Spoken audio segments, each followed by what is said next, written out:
ফিরে এলাম বিরতির পর। এবার যে খবরে নজর রাখবো, পূর্ব মেদিনীপুরের বিজেপি নেতা খুনে এনআইএ তদন্তের নির্দেশ কলকাতা হাইকোর্টের।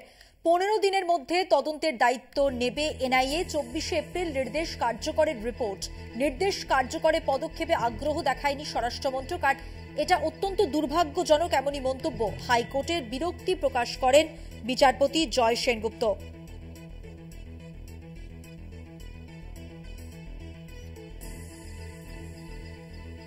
15 দিনের মধ্যে রিপোর্ট জমা দিতে হবে এমনটাই জানা যাচ্ছে। বিজেপি নেতা বিজয় কৃষ্ণ ভূঁইয়ার খুনে এনআইএ তদন্তের বিষয়ে সিদ্ধান্ত নিতে কেন্দ্রের ওপর চরম রুষ্ট হাইকোর্ট। কেন্দ্রের মতামত জানানোর জন্য ফের মামলা পিছিয়ে দেওয়ার জন্য সময় চাওয়ায় বিচারপতি জয় সেনগুপ্ত রোষে কেন্দ্র। বিচারপতির যেটা প্রশ্ন, যে কবে কেন্দ্র নিজেদের অবস্থান জানাবে, তার জন্য কি রোজ মামলাটি তালিকায় রাখা হবে? বিচারপতি আরো বলেন, এএসজি কে ডাকার পরেও তিনি উপস্থিত হচ্ছেন না। ওর কি মামলাটার গুরুত্ব নেই কোনো মনে হচ্ছে?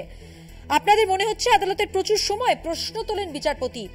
বিচারপতির প্রশ্ন, ওই একটা মামলায় কেন্দ্র তার মত কবে জানাবে তার জন্য অপেক্ষায় রোজ মামলা কি ডাকা হবে?